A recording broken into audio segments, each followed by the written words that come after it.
Welcome to the Love Lab Podcast, a safe and fun place to get real and learn about sex. Whether you're a man or woman, single or couple, this is the show for you. I am your host, Kevin Anthony, and I am here to guide you to go from good to amazing in the bedroom and your relationships.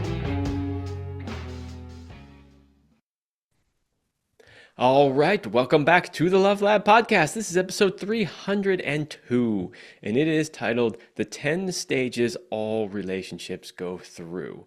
So we are going to be talking today about the stages of relationships. We're going to talk about what they are. We're going to talk about, I have a whole bunch of questions like, where do people go wrong? How does understanding these stages help you? Are there particular stages where people tend to get stuck in or not? All kinds of questions about these stages. Obviously, we're going to potentially be talking about tools that couples can use when they're in certain stages. So there's lots and lots to talk about here. If you are watching this on YouTube, you can see that I have a guest to help explore this topic today, who I will be introducing in a moment. So there's lots to talk about today. I'm going to keep the intro short and go straight to the sponsored ad. Power and Mastery 3.0. Power and Mastery 3.0 is the latest version of the popular men's sexual mastery course. If you are struggling with erectile dysfunction, premature ejaculation, or simply want to increase your skills in the bedroom, then Power and Mastery is for you. Join the exclusive club of men who have taken their sexual performance into their own hands and become sexual masters. Mastering your sexuality is a key component to become the man she has always dreamt of and craves. Don't leave your sexual performance up to chance or the throw of the dice. Become a sexual master today by going to powerandmastery.com and joining the exclusive club of men who have taken their destiny into their own hands. That's powerandmastery.com. Okay, my guest today is Dr. David McMillan. He has a PhD in clinical psychology from Vanderbilt, 40 plus years in private practice as a psychologist. He is the author of Create Your Own Love Story and Emotional Rituals, as well as Sense of Community Theory. He has been married for 38 years to the Honorable Circuit Judge Marietta Shipley, who is now retired. This is somebody that knows a little something about relationships, and he is here to help us explore the different stages that relationships go through. So thank you for being on the show, Dr. McMillan. Good to be here. Thank you for having me. All right, let's just dive right in. So there are 10 stages, according to you. Now, some work has 8 stages. You've expanded on that and added 2 stages to that. Yeah.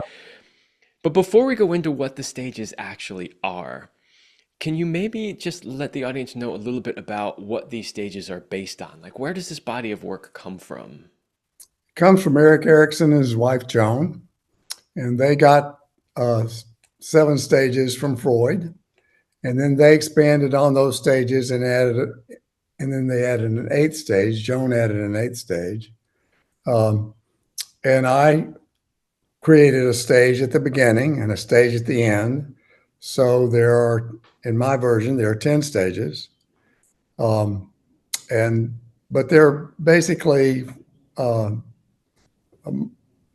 modeled after the Erickson stages. Great. So I just kind of wanted people to understand that this is work that has been around for a long time, and this is based in a lot of psychological research over very many years. So there's some tried and true stuff in here, and as well as being brought up to date for the modern times. So then let's just, for the listener, if it makes sense to the listener, it makes sense. If it doesn't make sense, it doesn't make sense, because these are very common sense ideas, and it's not like in the theory that there's been a lot of research, because there hadn't. It's just makes sense to so many people for so long, and that's the basis of this. Psychoanalysis doesn't have as deep a body of research as behaviorism does. It just makes sense, and this I think makes sense to me, and I hope it'll make sense to the listener. Yeah, well, there is a lot to be said for people's actual experience in the world. In other words, even when you have a lot of research, right? You can do a lot of research and you can have all the facts and data, but they don't necessarily always correlate to people's Mhm. actual experience in the world, Yeah, right? yeah. So, This is just common sense. And I each stage I took Carole King songs.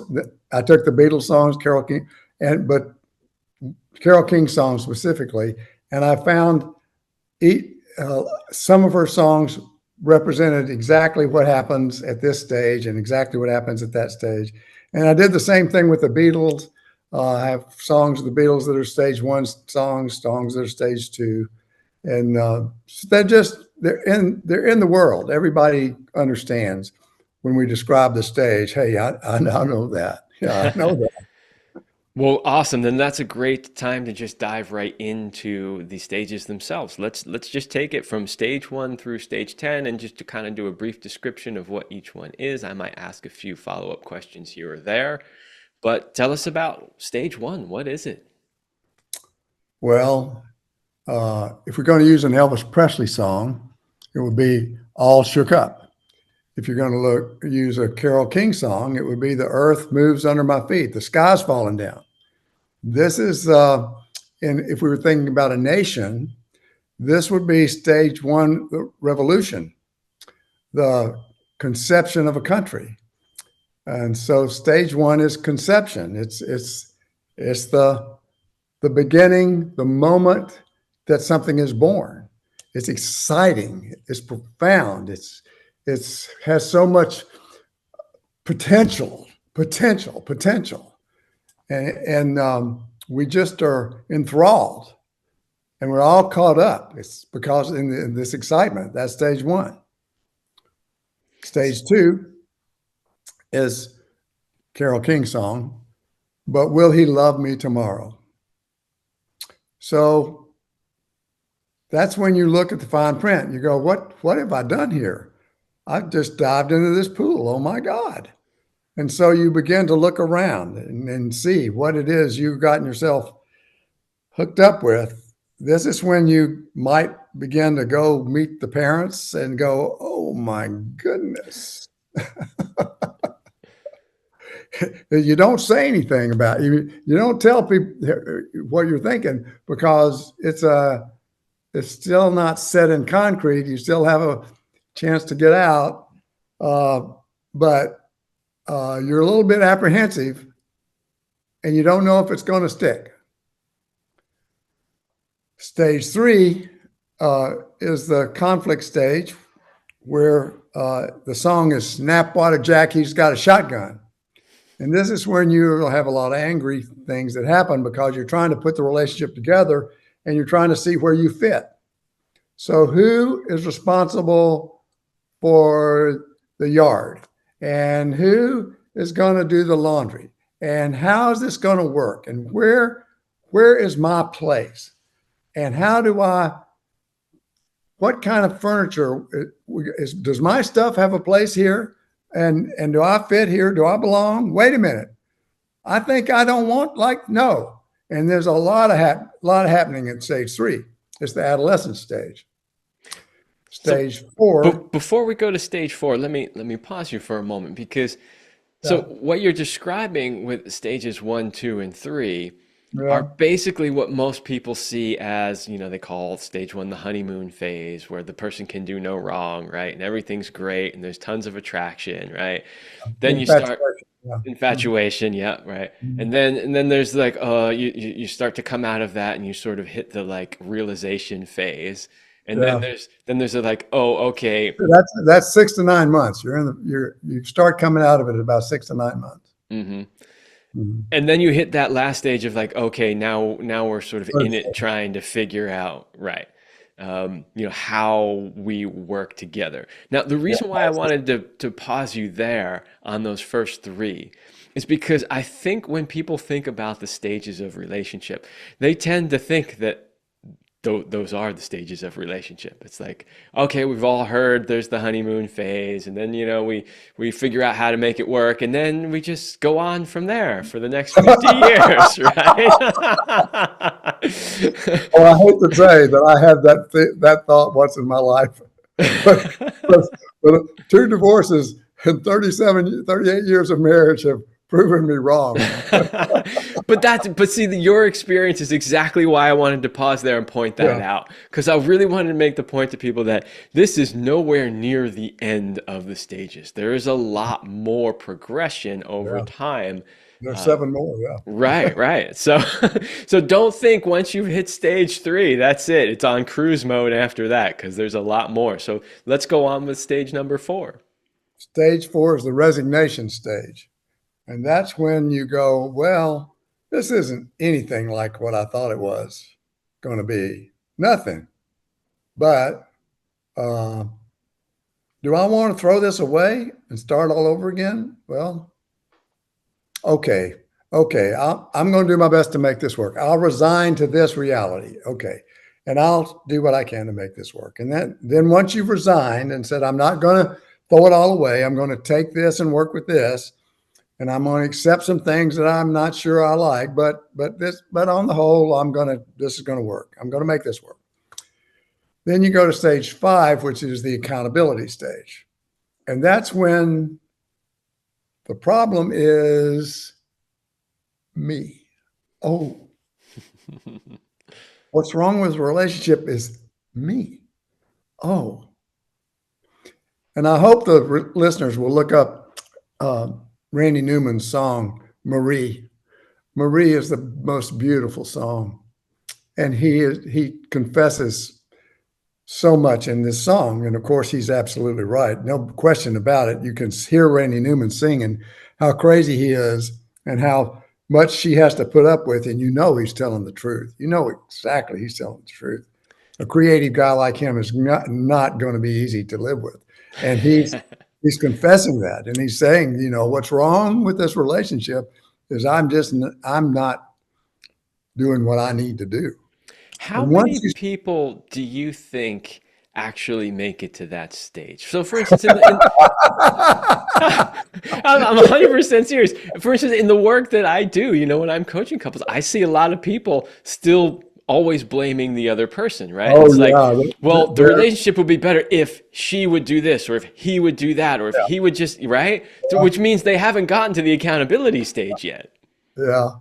Yeah. Well, so many people, I mean, each stage has these rocks on the island that are next to the stage that'll take the boat and just sink it. And at each stage, there are things that they can do to make the mistake so you can't go to the next stage. And stage 5, many people don't ever get there because their egos won't let them. There's no way that it's not their fault. There's no way that if they wouldn't do this, we'd be fine. But they keep doing this, so they're the problem. So we have to wait until they grow up to get the relationship fixed. Well, that may be forever. But there's always something you can do. There's always a mistake you're making. Everybody's making them. Wrong is gold in relationships. When you discover that you did something wrong, you can fix it, and it's all in you now. You can change the world when you figure out you've made a mistake. But if you're right and you're good and you're perfect, you can't do anything. There's nothing's going to happen. And in stage 5, you're mature enough to discover, oh gosh, shoot, I got to do better than that. Yeah. Yeah. Yeah, and that's a very valid point. I love the way you express that, which is that, I think too many people would look at, oh, I've made a mistake, and then see that as, something very negative. And while it can be something negative, there's a positive side to it. And the positive side to that is, if I realize I've made a mistake, I then have the opportunity and the ability to fix it. Because we can't fix somebody else. We can't get somebody else to fix their mistakes. They have to do their own work, right? So if somebody else made a mistake, we think, ha, we got you. You made a mistake. Okay, great. There's nothing you can actually do about it. They got to fix it on their end, right? But, Right. But when we recognize our own mistakes, we have an opportunity to actually fix them, and that's the goal in that for sure. Mhm, mhm. All right, well So let's next go on to the stage, next one. it's the communion stage. When if both people begin to realize, hey, it's I got work to do, and they start doing the work, then you almost rediscover stage one again, and you fall in love with them in a second level, at a deeper level. And because you're not blaming anymore, this childish wah, wah, wah, wah stuff is gone, and you're two mature adults ready for the next stage, which is the mission stage. Now, the communion stage doesn't last very long because the mission stage, once it hits, boom, you've got to do this, they've got to do that. You're got so much you're doing together, but both of you are parallel playing because you don't have as much time to be together because you've got the mission. The mission, usually that's the children. And boy, when the children hit, whoa, who has time for a relationship? Who has time to nurture each other? I mean, it's really hard. You have to really work to find that time. And the mission stage lasts for maybe 30 years. This is stage 7. And it takes a long time to accomplish what you are trying to accomplish, the thing you were born to do, that you've been trying to do and will do your whole life, it feels like, until you're like 50, 60 years old. Interesting the order of those two stages, the 6 and the 7, the communion and then the mission. Because something that I have seen is I've seen a lot of people not really hit communion until after mission is over. If the Oh, mission really? if the Yeah. mission is the children. Now the Uh-huh. mission could be something else. The mission could be, their work that they do out in the world. And that's different. I've seen, for sure they kind of hit that communion stage and then they just determine that they've got some broader mission, they want to start a school or a charity Mhm. or something like that, and then boom. But when it comes to children, I've seen a lot of couples get into mission and then after the kids are gone finally like rediscover each other and get into that harmony after years of fighting while raising the children. What do you think about that idea? Well, you're describing what was a perfect stage 8, but let's go back to stage 6. Usually, stage 6 is so short that you might not even notice it because it's only maybe a few months before you go, oh, we feel really good about each other, and you come together, and sometimes the children are born in stage 1, 2, and 3. It doesn't necessarily happen at the right time. But hopefully you have a little bit, in a perfect world, you have a little bit of time where you go, boy, I'm really glad you're my partner.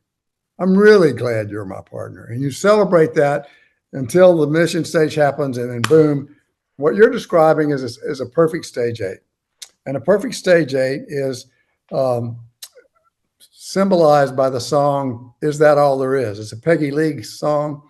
It's also in the musical, oh, what's the Liza Minnelli musical? Anyway, it says, "Is that all there is?" And uh, after the children are gone, you're asking, well, what is there left? What we've accomplished our mission. We don't want any more money. Don't need that.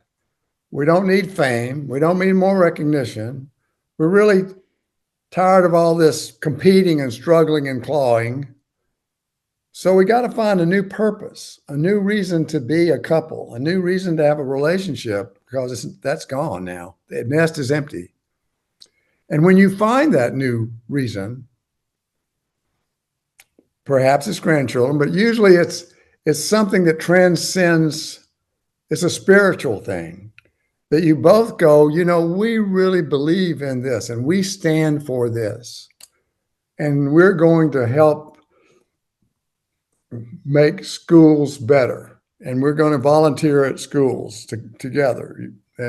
Or we're going to devote our lives, the rest of our lives, to the theater. And we're going to give money to the theater and go attend plays and maybe audition for some parts or something. But you find this other spiritual thing because when my mother was at this stage, she told me, she says, David, I'm not going to leave a will. And I said, what? She said, no, because if I left a will, I wouldn't give you anything. And you would hate me for the rest of your lives. Because if I were going to give a will, I'd give it away because I've educated you. You've got enough money. You don't need anything. And I just give it away. And that's where you are at the generativity stage. You're giving things away. You're giving away china, silver, da, da, da. You're wanting to contribute to something beyond you. You don't want to bring it into yourself anymore. And that's a sweet time when your ego is getting out of the way. And so that's why it's easier for a couple to come back and love each other, because their egos aren't so much energy inside. You just don't care about that stuff anymore. Yeah, that's really interesting. So basically, I was kind of jumping ahead a little bit. And I think the key to that is what you said about stage six, which is that it's very short. And I think that's the key, is that a lot of people miss it because there's not a lot of time there before they jump straight into mission. Right. Right. And then now knowing what stage eight is, that makes more sense to me. Mm-hmm. So stage nine. Stage nine is the authenticity stage. Some of your listeners may know the poem "Now I Can Wear Purple." It's about an older woman who doesn't give a damn anymore. There's this tennis announcer who was on NPR one time, and Budge, I don't remember his first name. Anyway, he was talking about tennis, and he said, I don't care anymore. I'm just going to tell you like it is, because I'm 80 years old, and I'm not going to try to pretend anymore. I'm just going to tell you what I think, because I don't have too much more time to be myself, and I'm going to be myself. This is what I think. And he just blurted it out there. And I remember we were on vacation, and this couple was by a pond, and they had these old rickety Walmart-like chairs with the nylon bottoms and sides and aluminum, and they had duct tape, an umbrella that was coming apart so that they protect them from the sun. And they did not give a damn what anybody thought. That was who they were. They wanted to sit in that sun. They wanted to enjoy that. No more pretense, no more form. They just wanted to be. That's all. I just wanted to be. This is the bucket list time. So this is where there's Warfield is this lawyer's name. He and his wife, Martha, and anyway, they were at this stage, and he loved to go to the Snake River. So he would, in the summer, go to the Snake River and camp out in a tent on the Snake River. Well, Martha didn't want to go to the Snake River, but she went to New York and went and saw some plays. And then she would come to Jackson Hole, and they'd go to this lodge, and they'd have a nice time for a week or two. And then he'd go back to the Snake River, and she'd go on. Well, you think if he were 30 years old and she were 30 years old, she'd leave him for 2 months on the Snake River by himself in Jackson Hole right there? I don't think so. I don't think so. I think she would want to protect her territory. But at this stage, she wanted him to have what he wanted, and he wanted her to have what she wanted. And they were different things. And that was okay, because they don't have much time to be anymore, and they need to be themselves and stop this pretense and stop all this protecting things, because it doesn't matter anymore. Isn't it a shame that it takes us to get to that advanced age to finally realize that, right? Yes. To finally be ourselves, to finally speak our truth, to finally want what the other person wants. It's a little sad, honestly, that it takes so long for people to get there. Yes, it is. It is. But, you got the job in straight relationships. You've got the job of procreating. That's the species has demand, and they put it inside your body, and your hormones have it, and they're wrapped up in those hormones and that demand and that wanting sex and all that stuff that's part of the earlier stages. And that's gone. And so without that ego and that wanting and all that competition and all that territory and jealousy and stuff that's part of the earlier stages, it's just so much easier. It's so much easier. Yeah, I totally agree. You know, in my life, I don't have any children. When my wife and I got together, we were pretty clear that that wasn't something we were going to do. But we got together much later in life, so that obviously had an effect on it. But I have, with all the partners that I've ever had, like the ones that were long-term relationships, including my wife, I have always wanted for them whatever, whatever made them happy, whatever brought them the most success. I've always strived in my relationships to help them become the best version of themselves that they could possibly be. But I don't see a lot of couples actually doing that. I actually see them competing with each other a lot. Yeah, the tit for tat stuff happens. That's Newton's law. And I talked to you earlier about Newton's law, the two laws of homeostasis and the law of momentum or motion. And so this tit for tat world is the law of balance. And if I hit you, you hit me back. And that's what happens in diplomacy. You can see that in wars. It's just so stupid, so immature, so 5-year-oldish, and it's in all of us. Everybody plays it. Everybody continues to play it in every stage. Hopefully, it gets less and less. And but knowing about Newton's laws, you know that that's what's going to happen, and that emotions are contagious, and that relationships have a momentum and go downhill or go uphill. So you can change the momentum just by saying, "Hey, your blue eyes and that gray beard, they really come across really nicely on this podcast. Now, I just changed the momentum. Now, the momentum wasn't going bad, but now it's going good. I just gave you a present, a compliment, an affirmation. Now, maybe if tit for tat is part of Newton's laws and it's all of us, then that creates the momentum, and you're going to say something about me, and it can't be about my bald head."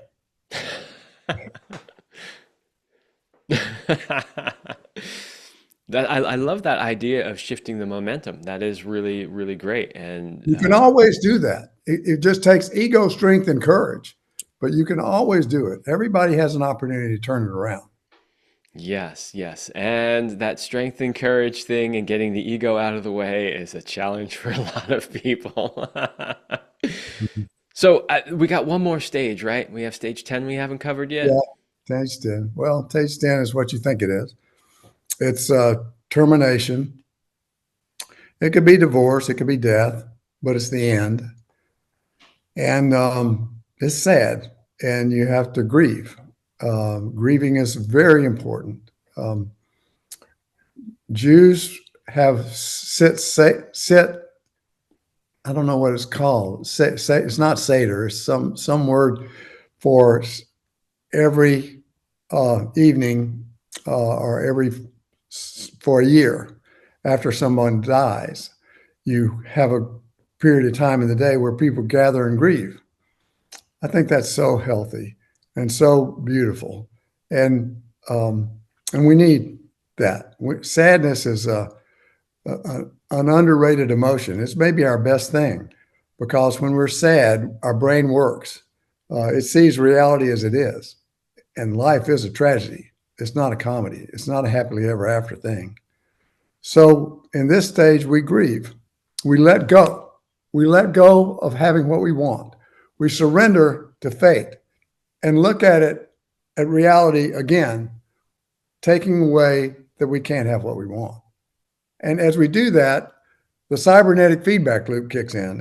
And for that, it means that we all then start taking advantage and wondering how to make lemonades out of lemons, and how to take advantage of the world we have and make that into. So this happens to be a death, birth transition. So termination, and then what happens is there's a birth, and then the stages start all over again. So my father-in-law, his wife died, and he had to move into a place where there were mainly for older people. And there he was a commodity. I mean, he was a really handsome guy amongst a lot of women, and there were several who were interested in him.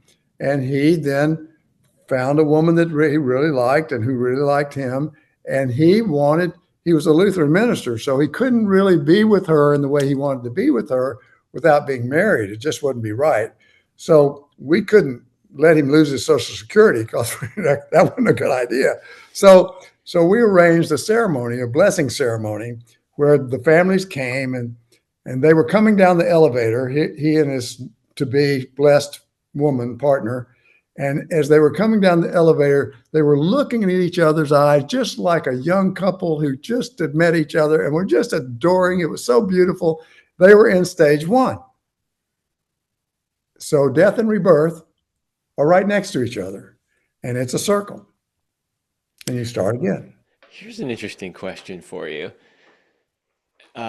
When that, so let's say there is a transition, because that transition can happen not just, when you're 80 or 70, towards the end of your Yes. life, but like for me, that happened much earlier. My wife died when she was uh, just about to turn 40, right? Oh my. Um, so the question is like, you've been through these 10 stages. Now you're starting over again, and the stages start over again. Do you go through them any faster than the previous times? Like if you've been through it a couple of times, do the stages move any faster, or do A they lot always kind of faster. move the Yeah, same? yeah, a lot. Well, you would know. You would know. So these relationships grow you up, just like children grow you up. Relationships do too. And so you have your first wife who died.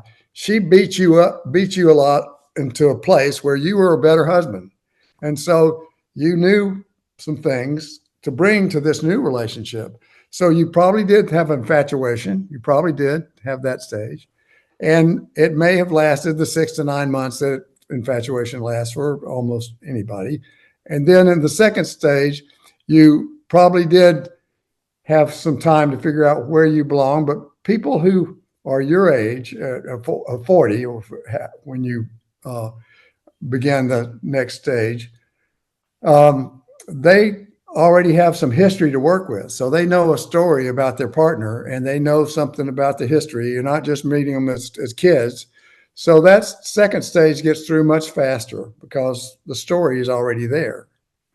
And then the third stage, you've been through that before. You still have to go through it, but it's an easier adjustment because you know how to dance. You've danced with somebody like this before. You know how to share a toothbrush. You know how where clothes go. You've done all that, and you have a sense of where you fit and how you can be a good mate and what you've got to give and what you don't have to give and what you need from the other. So that third stage is not longer. The fourth stage, it's probably about the same. Um, but maybe there's some things before you got together that made you make a better choice. So there's not as much regrets as you might have if you. So you might have made it more sense. But the fifth stage is essential because you're not a perfect fit, and you do have to figure out how to accommodate and how to ask them to accommodate, and there has to be some give and take. And it's good in that fifth stage to understand that there are three things in a relationship. One is you, two is her, and three is a spirit. That's something that's above the two of you. So you never want to do anything for her because she wants you to. Don't ever do that. Don't ever kiss up to her. She should never kiss up to you. But what you should do is do what's right for the spirit of the relationship. Serve the spirit of the relationship. She should serve the spirit of the relationship. And look at what happens. There's a triangle. And when you serve the spirit, the two things start coming together because the pull from what's up here pulls you together. The spirit pulls you together. And you probably did that some in your first relationship. You felt that spiritual pull, and and then you were able to go into sex, and now you need a mission. Um, I'm with you. Marietta and I were together too late. We tried to have children, and it just didn't work. So, but we did have a mission.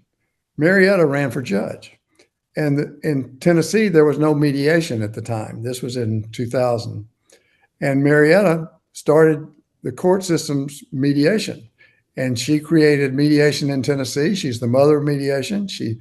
And this was my idea. I'm a psychologist, so I said, "Hey, Marietta, why don't you get?" And she did. And she created a parenting plan. She created parent education classes. This is all because of Marietta. And I'm so proud of her. But I was right there beside her, supporting her every step of the way. And she was a judge for 18 years. And then I wrote books, because if my wife's going to be a judge, then who am I, chopped liver? If you've ever been married to a judge, all these lawyers surround your table when you're going out to dinner. "Oh, Judge Shipley, you're so wonderful," and they look right at her and they put their butt in my face, and they just, "Oh, Judge Shipley." So your status is pushed down a little bit. So I had to write a book, and now I'm an author. Okay, well I'm somebody. So we had our children. Hers was the court, and mine is my ideas, and my ideas are very important to me, and they are like children to me, and my books are too. My theory of sense of community has done so well. It's my favorite. My child, who's been the golden child, it has had over 10,000 references and has been reads 50,000 times a year. The field of community psychology thinks it's wonderful, and I'm glad for that. And I'm really proud of my child. And so that's part of my mission. And now I'm thinking about making a bot and putting it in that. And, I'm still turning away, serving the world in ways that I think are important. And that is very commendable, because at this point in your life, you could just retire and not do anything if you really wanted to. And I think it's admirable that you are still out there serving the community. Boring. Well, I tend to agree. I've always said my whole life that I didn't ever plan to completely retire. Obviously, you don't want to work super hard when you get older, but like my thought process always was that when I get older, that's the time when I'll write books or do speaking, tours or whatever. Like that's the time to start really putting all those years of knowledge out there, but never Mhm. stop is the point. Every time I see somebody who just stops and they're like their butt is planted on the couch for the next 20 years, they don't actually have 20 years. They end up dying way sooner. Yeah. Yeah. All right, I need to take a short break, and then I want to come back and ask you a few questions about the stages, some of the things I mentioned early in the introduction. Okay, are you a couple? Are your relationship and sex life where you want them to be? Are there changes you would like to make but just don't know how? Maybe you think there is nothing that can be done. If you are not 100% happy with where your relationship or sex life is, then get help today and change your life. Go to kevinandceline.com/sex-coaching-couples and schedule a strategy call with me today so we can map out a strategy to get you where you want to be so you can have it all your way. Go to kevinandceline.com/sex-coaching-couples and book your strategy call today. The link is in the description for that. All right. Is that So you? that is me. Yes. That's you? Yes, it is. So, I would make a suggestion about your ad. oh, sure. Go right ahead. When your first ad, you say, "I want you to master this and put your sex life in your hand." I think you should rethink that. Well, there is a little bit of a pun there. All right, so let's get back to our stages of relationship. In our pre-interview call, one of the things that came up was this idea of exit ramps that people might incur when they hit certain stages. Yeah. I wonder Yeah. if you could talk a little bit about what are exit ramps, and are there some common ones that you have seen couples tend to take? Well, exit ramps is a nice way of saying disaster, way so how the relationship can end to get and so if you're in the first stage, I mentioned to you earlier about splitting, you can be so idealistic about and so hopeful that the world becomes uh, really, really easy. Um, Everybody's either your friend or your enemy. Everything is good or bad. Everything is black or white. These binaries come up. And so that's what you start thinking in. And when you think that way, you are going to find ways that you have a lot of conflict because reality is not binary. Reality is not just two choices and two options. And usually, when you have binary thinking, it's my way or the highway, and I'm right and you're wrong. And that's going to end up being an exit ramp for the relationship. Are there any common exit ramps? Like, is there a stage? Let's start with this. Is there a stage out of these 10 that is more common to hit an exit ramp than other stages? Well, let's be stage three, the conflict stage. So, stage three is, um, let's see what the ex defenses is stage three. So instead of having a fight, because you need to have these fights at stage three, you need to figure out where you belong. And if you just deny and just swallow and say, "Okay, dear," then that's just going to set you up to have an explosion. So denial is bad for stage three. Go ahead and have the fight. Um, uh, Undoing. This is a way of making us feel better. Um, we do not want to face things or acknowledge them. It's the husband who has an affair, feels guilty, and buys his wife a fur coat, thinking that that's going to make it work out. So you think you can buy your way out of problems instead of facing problems and talking about them. Then also at stage three, there's the blame. It's not my fault. It's not my fault. It's not my fault. It's not my fault. This is what adolescents do. Adolescents' egos are so fragile. They're just building them, and they haven't established, solid base for their ego yet. And so they can't ever be wrong. And if you're that fragile and immature, and you blame everything on the other person, that's going to blow up a relationship. And then if you um, create a story of your relationship, and the story is usually our stories are, I'm the hero and I'm persecuted by you, and I'm the victim hero and you're the persecutor villain, and that's the story. And when we make up the story and that's what it is, I'm the suffering hero. That's never true. Oh, it is true. You are a suffering hero. You are a suffering hero. Of course you are, but you're a suffering hero, not the suffering hero. Big distinction. Big distinction. I'd rather be the suffering hero, but I argue that case, but it just never works out for me. Well, if I had it all my way, I would be a hero without suffering. No, no. The definition of hero is you suffer for the good of others. So suffering is part of the definition, and you can't be looked up and be given that title of hero unless you've uh, been the champion and fought the dragon. You got to fight the dragon in order to be the hero. That is a But good we all point. think we fight the dragon. We all think we're fighting the dragon. So yeah. And we probably all are to some extent, Oh, but absolutely. but Yeah. that doesn't mean that others aren't also fighting the dragon. Yeah, you're exactly right, Keith. Right. Of course. Okay, so I thought that was just an interesting question in a sense that because it's leading up to my next question, which is, okay, we're having this whole discussion about all the stages of relationship. So Mhm. if somebody's listening to this episode, a question that may come up is, okay, well, this is great. I know what these are, but how does this help me navigate my relationship, right? And that's how it was kind of tied in with the exit ramps. So I'm wondering if you can maybe share a few insights on, how would understanding what these stages are potentially benefit you in your relationship?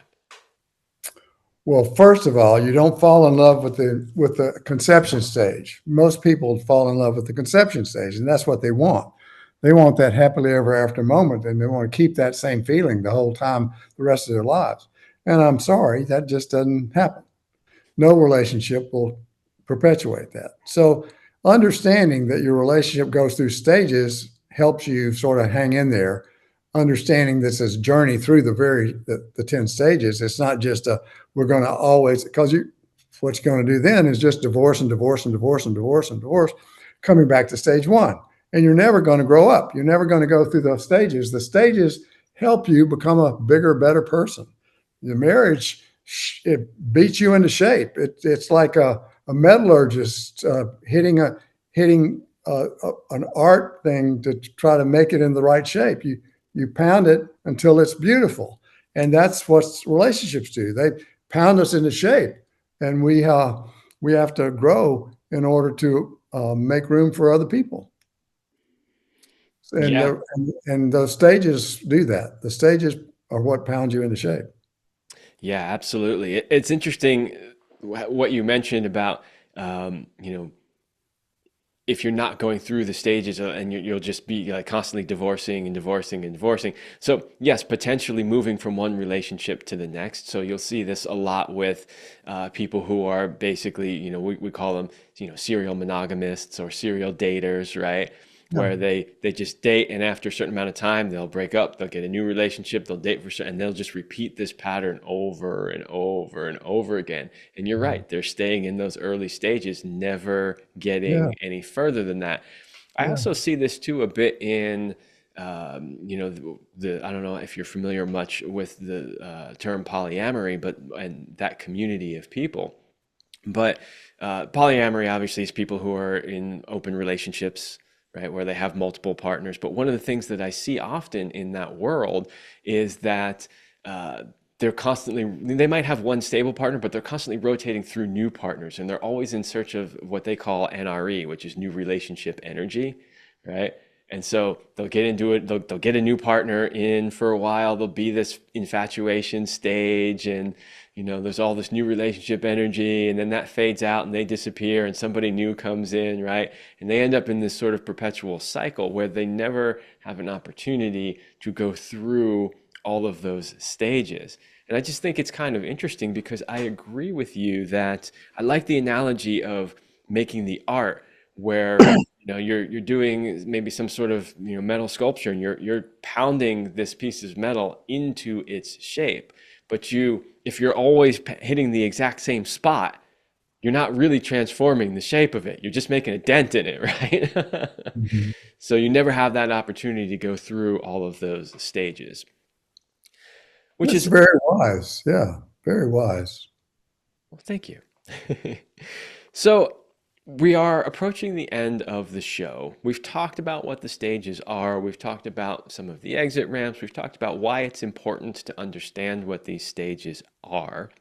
I'm wondering what advice you have for somebody that recognizes potentially that they're stuck in a certain stage, or they're having difficulty with a certain stage. They're recognizing that something isn't progressing through the way that it should. What advice would you have for either a couple or an individual in a couple who realizes that that's happening? Well, first of all, you got to remember there are stages, and it's just a stage, and that life is going to push you through these, whether you like it or not. Your hormones that are so important in the first stage, they're going to dissipate. You're going to lose your level of testosterone or your level of estrogen. You're going to go through your bodies are going to change, libido is going to change, your perspectives are going to change individually, whether the relationship does that or not. And those individual changes sort of create a different set of wants. So, among the things that happen is when children come, often the wife becomes a mother and feels abandoned by the father or the husband because she becomes the primary parent because her breasts are the thing that keep the baby alive. and she feels very lonely in that spot, and he feels abandoned. And that is just natural. Every couple that has a child has those feelings of the woman feeling like it's all up to me, because in a way it is. If that baby doesn't get to that nipple, that baby will die. And if that mother doesn't have energy for that child, that baby will die. And so helping the father become a co-parent, giving him a role to play so that he becomes a part of that process, express some milk, give him the job of getting up in the middle of the night, having him become actively involved so that his cognitive dissonance, his sacrifice for this child becomes something that makes him value the child even more, then he becomes a co-parent. But if she becomes the only parent, she's going to feel like she's got just another child and a husband. He's just all I want to have sex. That's all you think of. You want to have sex. And yes, he does. He wants his wife back, and they should reestablish themselves as an adult relationship and put the child in the child's place. That's a really difficult transition, and it's going to happen to you whether you like it or not. The stage is going to come to you, and then you're going to have to navigate it. And if you can get through it to the next stage, then the next stage will start flowing on. But it's hard getting through these things. It's very difficult.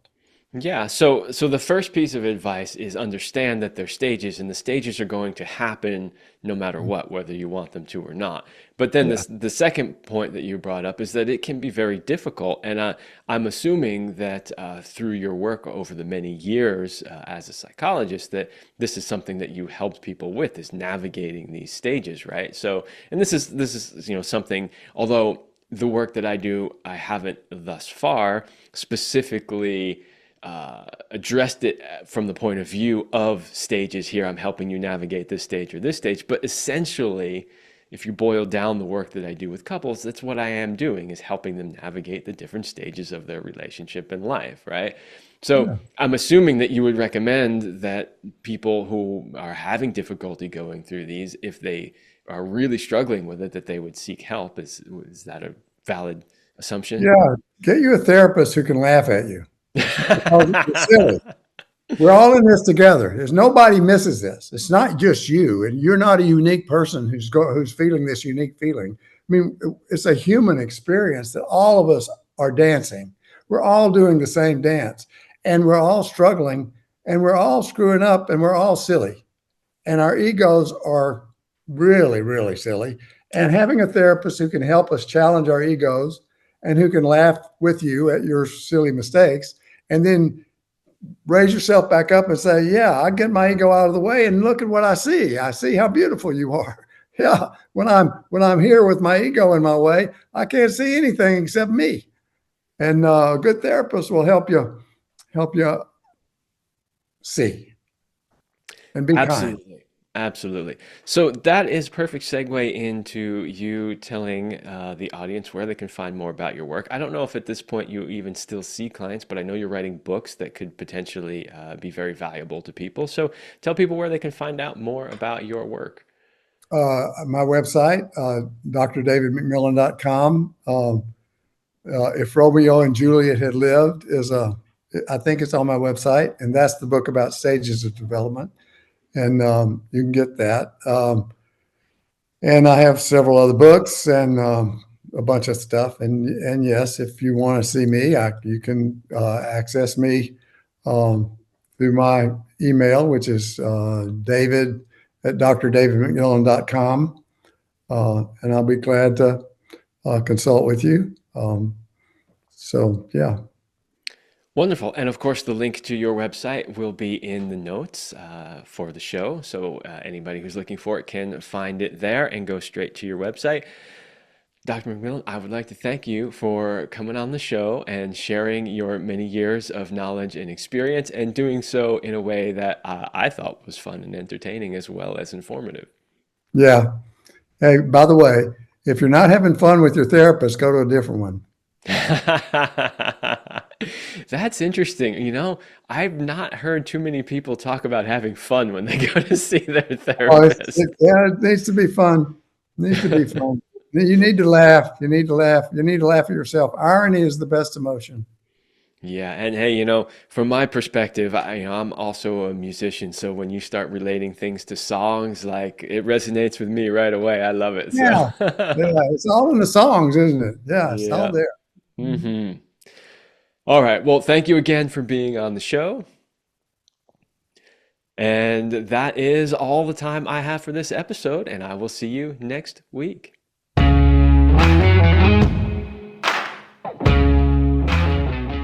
I hope you liked this episode of the Love Lab podcast. If you enjoyed this show, subscribe, leave us a review, and share it with your friends. And for more free exclusive content, join me in the Passion Vault at kevinandceline.com/vault. That's kevinandceline.com/vault. Thanks for listening, and remember, as Celine used to say, you're amazing.